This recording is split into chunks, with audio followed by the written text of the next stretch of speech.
are at T-minus 9 minutes and counting, and the ground launch sequencer has been initiated.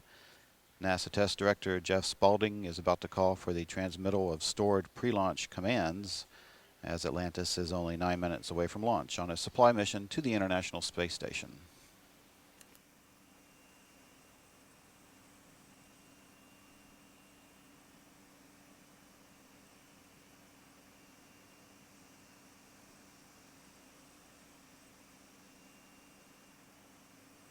PLP, OTC, connect essential buses to fuel cells for your checklist. OTC, PLP at work.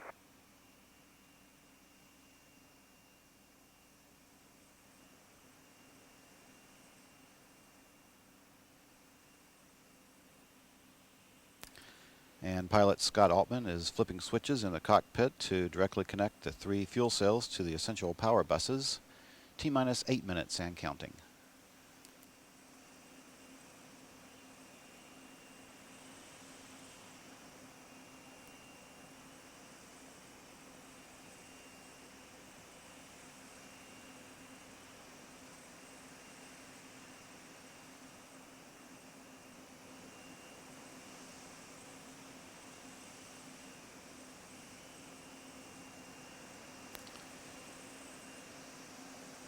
Coming up on the orbiter access arm to be retracted away from the vehicle.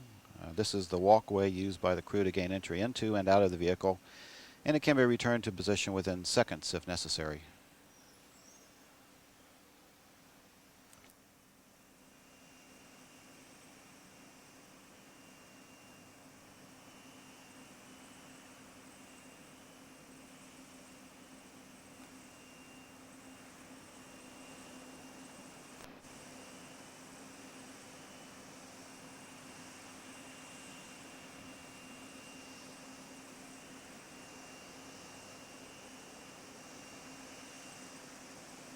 TRPS, OTC, start APU strip chart recorders.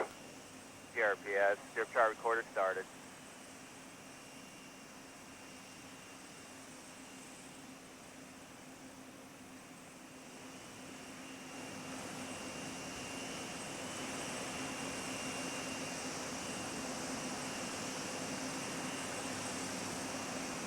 PLP, perform APU pre-start.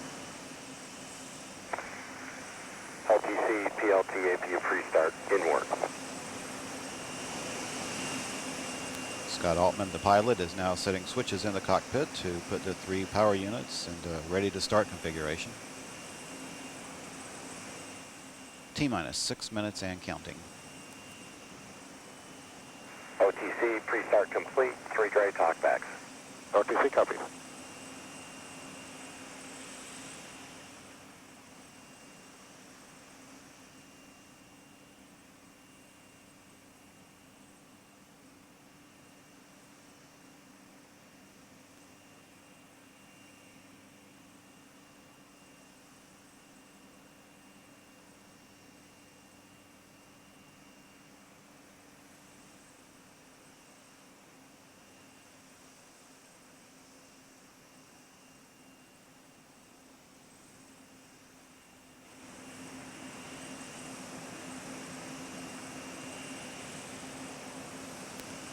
And we're coming up on a go for our APU start, standing by for that momentarily.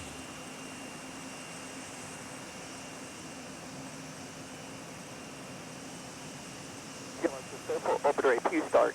And we have a go for auxiliary power unit activation. That has been reported complete. CDR, reconfigure heaters. Heater race, make similar.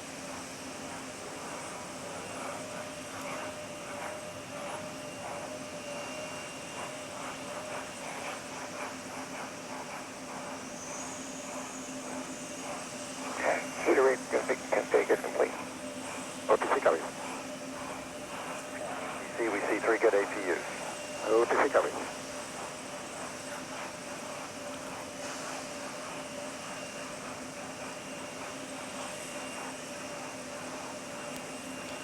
This mission carries a crew of 7 who will spend the next 12 days in space performing a spacewalk and delivering supplies to the orbiting International Space Station. Everything continues to go well. T-minus 4 minutes and counting. 4.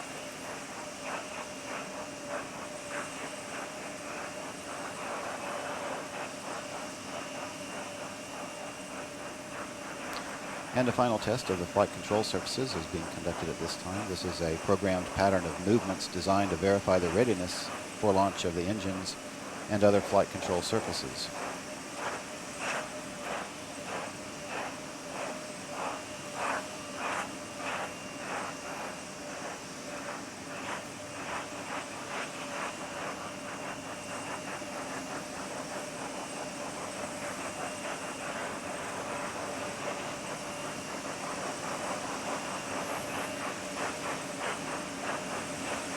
The main engines are being gimbaled as a final test before launch. Everything continues to look good. All is going well for launch this morning. T-minus 3 minutes and counting.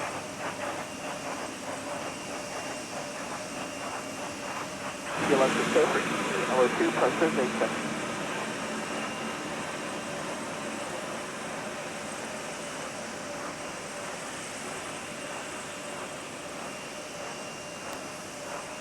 Coming up momentarily, the gaseous oxygen vent hood will be slowly retracted away from the top of the external tank.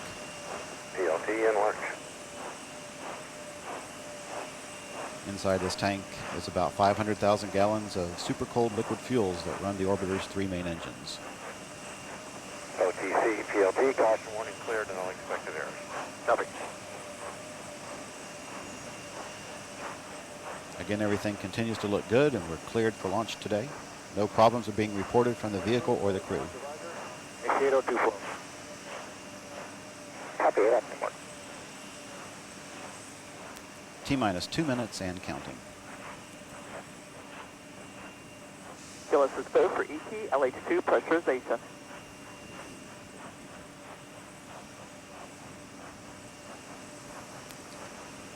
T-minus 1 minute, 45 seconds and counting, and all systems are go. Atlantis is about 90 seconds from launch.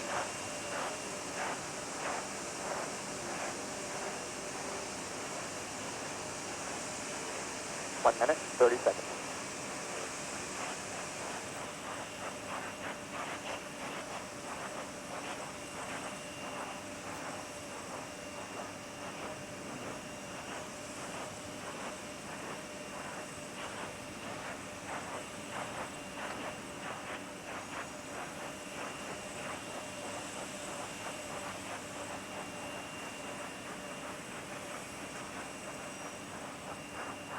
T-minus 1 minute and counting.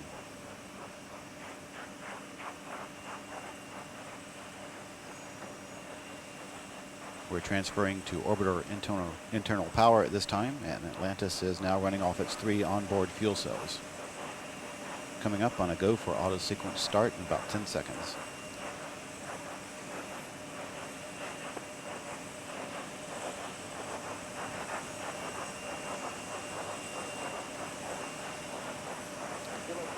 And we have a go for auto sequence start. Atlantis' onboard computers have primary control of all the vehicle's critical functions. T-minus 20 seconds. T-minus 15 seconds. 11, 10, 9, 8. We have a go for main engine start. 4, 3, 2, 1.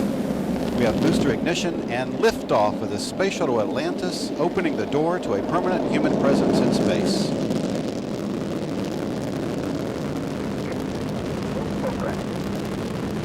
Houston, roger, roll. Houston now controlling the flight of Atlantis. Atlantis completing its role, placing the shuttle in a heads-down, wings level position for the 8.5-minute ride to orbit.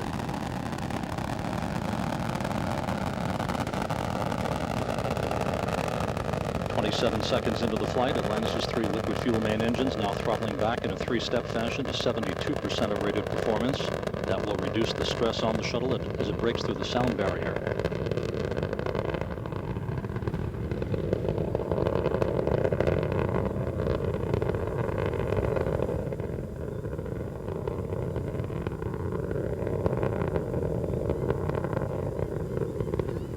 Everything looking very good for Atlantis. Almost 1 minute into the flight, the main engine's now beginning to rev up. Houston, go at throttle up. Copy, Houston. We're go with throttle up. The throttle up call acknowledged by Commander Terry Wilcutt aboard Atlantis. Wilcutt joined on the flight deck by pilot Scott Altman, flight engineer Rick Mastracchio, and mission specialist Ed Liu.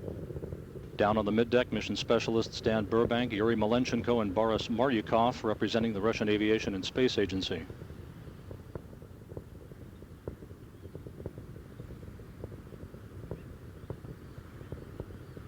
Atlantis already 16 miles in altitude, 13 miles downrange, traveling at a relative inertial speed of 2,200 miles per hour.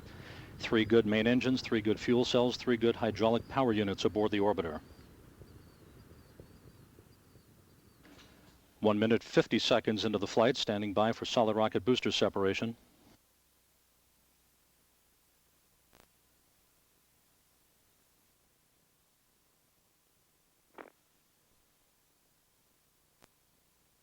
SRB separation confirmed.